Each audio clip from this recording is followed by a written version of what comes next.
Les fausses croyances en amour. Bonjour à toutes et à tous et bienvenue sur ma chaîne Esther Valentin, votre coach spécialisée en vie sentimentale. Et aujourd'hui, je vais vous partager 3 grosses fausses croyances que nous avons sur l'amour. Simplement pour les réaliser, comprendre que si vous êtes en accord avec certaines phrases que je vais dire, il est possible que vous ayez des croyances qui vont tout simplement influencer votre vie sentimentale. Et attention, ces fausses croyances, elles peuvent gravement influencer votre vie sentimentale, bien plus qu'on ne le croit. On agit et on réagit, on fait des choix en fonction de certaines croyances, donc le but est de les rendre conscientes, ces croyances, pour plus qu'elles influent comme ça inconsciemment, simplement, sur nous et nos choix. Quand je vous dis que ces fausses croyances, elles peuvent influencer gravement votre vie sentimentale, vous pouvez vous retrouver à vous investir là où il ne le faudrait pas, ou encore vous mettre une pression de réussite, etc. Ces fausses croyances, elles viennent d'où? Elles vont venir tout simplement de votre modèle d'éducation, par exemple, mais au-delà de votre cercle familial durant votre enfance, vous allez en rajouter peut-être dans vos expériences, votre vécu. Et on va pas se mentir, on va pas l'oublier, on vit dans une société avec un gros arrivage d'informations, de films, des médias. Ça va être aussi maintenant... On a beaucoup de réseaux sociaux. Donc en fait, on peut vous balancer toutes ces croyances depuis toujours et vous pouvez sans vous rendre compte les adopter et vous dire non, mais c'est moi qui pense ça. Et en profondeur en plus, de manière très inconsciente. Et donc le but là, ça va être de vous rappeler 3 grosses fausses croyances qui vont aller, et je vais vous expliquer pourquoi, à l'encontre souvent de relations un petit peu plus saines et épanouissantes. Donc déjà, bienvenue à vous.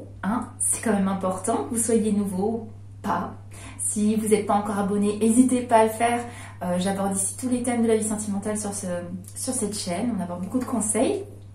Si vous avez envie de liker cette vidéo, allez-y, je ne vous retiens pas, ça fait toujours très plaisir. Et sachez que je vous mets toujours dans la barre de description un ou plusieurs petits e-books téléchargeables gratuitement en rapport avec les vidéos quand vous avez envie de creuser un petit peu plus. Donc n'hésitez pas, je mets toujours un petit e-book gratuit dans la barre de description. On va en revenir à ces fausses croyances. Je vais tout de suite commencer avec la première. Vous savez cette fameuse phrase que tout est possible en amour. Waouh, c'est beau quand même, il faut le dire, ça fait rêver, tout est possible en amour. Ça franchement, on est d'accord, les films hollywoodiens, les dessins animés, ça nous a fait rêver de ça. Les histoires qu'on a lues enfant peut-être. Là, je ne ferai pas de genre, homme, femme, vraiment tout le monde est touché. Eh bien, ça peut aller jusqu'à penser qu'on peut changer l'autre. Waouh, je vais le changer par amour. Il a ou elle a changé par amour. Moi qui vais changer l'autre. Ça peut aller jusqu'à vouloir construire une relation alors qu'on est deux totales opposés avec des valeurs différentes. Ou encore tout pardonner. On pardonne tout par amour. Ou oui, souffrir par amour, c'est normal. Eh bien en fait, ça ce sont des fausses croyances. Et peut-être même, et c'est probable que je vais recevoir des commentaires, on me dit non, je suis pas du tout d'accord, etc. Ce sont des points de vue.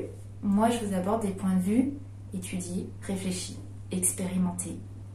Et quand j'ai expérimenté, c'est avec des retours tous les jours, depuis des mois, des années, en partageant avec d'autres professionnels qui abordent les choses différemment, psychologues, psychiatres, bref. Ces fausses croyances-là ont fait leur preuve sur le fait que non, elles n'entraînent pas les bons comportements en amour. Pourquoi? Parce que tout est possible par amour avec tout ce que je vous ai écrit d'un petit peu plus précis. Il y a besoin de similitudes. C'est fondamental, c'est essentiel, des similitudes fondamentales, je dirais même. C'est-à-dire qu'on soit des êtres entièrement différents, mais bien sûr, heureusement, mais qu'on aille vouloir par exemple construire sur un opposé total en espérant le changer, en disant par amour on va changer, etc. Vous avez pris l'autre pour ce qu'il est ou pas en fait. Donc là, ces fausses croyances, elles vont vous mener dans des mauvaises directions, à passer énormément d'énergie dans une mauvaise direction. Et qu'est-ce qui se passe? Qu'est-ce que je retrouve en coaching? Des personnes qui se sont battues, surbattues, investies, surinvesties, là où ça dysfonctionnait dès le départ, mais avec ces fausses croyances, elles ont imaginé qu'elles pouvaient avoir beaucoup plus de pouvoir qu'elles en avaient. Le pouvoir d'une personne se résume à faire déjà des choix, vérifier des compatibilités et voir si on renouvelle en gros le contrat de la relation jusqu'à demain. En gros, bref, je vous en parlerai plus précisément dans une autre vidéo. Des choix de l'amour. Et là, en fait, vu qu'on pense que tout est possible, eh ben, n'évaluons jamais que là, on rencontre une insatisfaction. Et que non, ça ferme le champ des possibilités. En tout cas, c'est pas là qu'on devrait mettre son énergie et se battre. Voilà ce que cette première fausse croyance peut induire dans notre comportement, dans notre vie sentimentale. Une grosse deuxième fausse croyance qu'on retrouve souvent, c'est que nous avons une âme sœur. Ah là, j'entends déjà des personnes hurler si elles écoutent, mais oui, bien sûr, on a une âme sœur. C'est une croyance, ça vous appartient. Fausse ou pas, vous le gardez devant, ça vous regarde. Il n'y a pas de souci.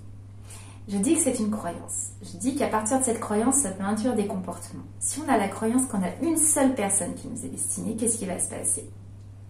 On va chercher sa moitié. On va aussi tout simplement chercher son comportement complémentaire, je dirais. C'est-à-dire qu'on va chercher son complément, pour faire plus simple. On va chercher son complément à travers une autre personne. Un petit rappel, qu'on cherche un ajout, de la valeur ajoutée, parce que cette personne se ramène à nous, et dans sa différence, elle nous met de la valeur ajoutée. C'est un grand OK. Qu'on cherche à faire une espèce de remplissage de ce qui nous manque, je vous laisse aller voir tous mes petites vidéos sur les relations saines et durables. Dans ce cas, se remplir par l'extérieur, c'est se faire remplir par n'importe quoi, n'importe qui, c'est se perdre soi-même dans tous les cas, pour faire court. Mais ça découle de cette fausse croyance de l'âme sœur. Donc, chercher son complément, qu'il y a un seul et unique amour. Si on a cette croyance, je vous dis, la pression de la réussite sur votre relation, elle va l'étouffer. Et si votre relation n'est en fait pas celle qui vous convient sur du très long terme, vous allez vous forcer à y rester parce que c'est la bonne personne, et s'il y a rupture, qu'est-ce qui se passe après? Votre vie sentimentale est terminée? Oh, heureusement non, mais heureusement non. Donc, un seul vrai amour, l'amour éternel, mais bien sûr qu'on se souhaite la relation la plus longue qui soit, et bien sûr quand on s'engage profondément, on a le droit d'espérer et de construire et de donner le meilleur pour que la relation soit une relation jusqu'à la fin de nos jours. Mais de croire qu'il n'existe que l'amour éternel, c'est en fait vivre un sentiment d'échec atroce dès que la relation n'est pas l'amour éternel. En gros, mais vous comprenez ce qui découle de cette fausse croyance dont je vous parle. Donc cet amour éternel, l'amour c'est la passion. J'aimerais, dans ce cas-là, interviewer des couples qui sont ensemble depuis des décennies et leur demander si l'état passionnel dû aux émotions du départ, c'est vraiment ce qui les a maintenus en couple pendant des décennies. Je vous assure que la réponse est non. La passion, c'est un état émotionnel souvent dû au début de relation. Ça va se réveiller aussi à des moments de la relation. Bien sûr, ça se maintient, mais c'est fluctuant. Donc si vous basez votre relation uniquement sur une passion dévorante, et allez voir la définition de la passion, je vous assure qu'elle n'est pas très positive, parce que ça dévore. Donc l'amour, ce n'est pas la passion. Sinon, on serait dévoré constamment, et sinon on n'a plus d'énergie au reste de notre vie. Et moi, je veux que vous ayez une vie accomplie, pas seulement une vie sentimentale, mais toute votre vie, parce que tout va ensemble pour moi. Donc en fait, face à cette fausse croyance, que je voudrais vous dire, c'est vraiment que elle va vous pousser en fait à idéaliser la relation, elle va vous aider à compenser vos lacunes par l'autre, et tout ça c'est des graves erreurs. On est tous des adultes responsables, j'ai des lacunes, je vais pas chercher ma moitié. En fait, je vais vous faire court, je suis pas une moitié de personne, j'ai pas besoin d'une autre moitié. On est deux personnes, et à nous deux, on va construire une entité à part entière, comme un petit personnage, qu'on va faire grandir tel un être, qu'on aura fait naître dès le début, la relation. 1 plus 1 en gros égale 3. Mais certainement pas je suis qu'un 0,5. Désolée pour la petite partie mathématique. Non, et je vous souhaite à aucun moment de penser que vous êtes qu'une moitié ambulante. Pas du tout. En gros, on peut aimer de manière saine et intelligente.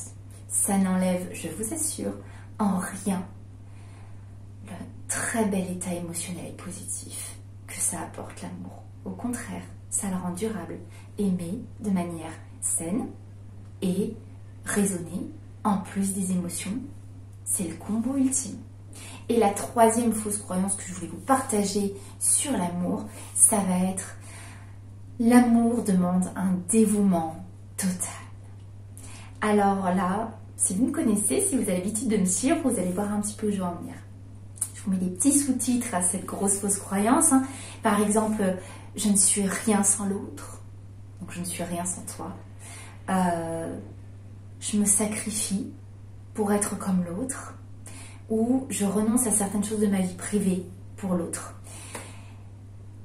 Là, vous allez voir, s'il y a de la souffrance ou s'il y a simplement du renoncement à son identité personnelle, de la perte de son identité personnelle ou de la peur qui nous mène jusqu'à nous surinvestir pour la relation parce qu'on ne pense pas qu'en étant ce qu'on est, ça va suffire, donc on va faire plus. Là, je vais vous mettre un panneau attention. Attention, attention, attention. Individualité nécessaire pour une relation. Vous êtes la personne qui, avec une autre, construit une entité. Donc c'est vous, avec ce que vous êtes, qui allez construire une relation. Si vous ne vivez qu'à travers la relation, comment vous allez nourrir la relation? Ça ne fonctionne pas, je vous assure. Vous êtes un être à part entière. Donc en gros, la conclusion de toute cette vidéo, ça va être que vous n'existez jamais uniquement pour satisfaire et correspondre à une seule autre personne sur Terre. Non, vous n'êtes pas né pour ça. Refixer des limites par amour et par amour pour vous aussi, par amour de votre estime de vous, ça ne fera que générer une relation beaucoup plus saine, et qui dit saine dit beaucoup plus durable dans le temps. Être dans des états de souffrance et de mal-être, je vous assure, ça ne va pas se transformer par magie et rendre une relation heureuse et durable. Donc autant poser des bases saines tout de suite, se dire que vous pouvez vraiment, pour reprendre les fausses croyances que je dis, si tout est possible par amour, croire qu'en tout cas ça offre de très belles possibilités, qu'on se laisse l'espace pour s'influencer positivement, c'est ok. La deuxième que je vous ai dit, c'est nous avons une âme sœur, à la rigueur, nous pouvons faire de la personne qui s'en donne les moyens avec nous pour créer une belle relation, on peut faire d'elle vraiment notre être le plus cher et notre priorité, c'est notre âme sœur en tout cas du moment, parce qu'on l'a choisi, mais ça ne nous a pas été destiné, en tout cas on n'a pas dirigé pour nous. Et aussi que l'amour demande un dévouement total, il y a certainement des efforts et des concessions à faire, mais il n'y aura jamais un sacrifice de sa personne. En gros, je pense que c'est une très belle conclusion. J'espère que cette vidéo vous a plu. Si c'est le cas, je vous redis, n'hésitez pas à la liker. Dans tous les cas, vous savez que de mon côté, je ne vous lâche pas et que je vous retrouve très très vite pour une prochaine vidéo. Bye bye.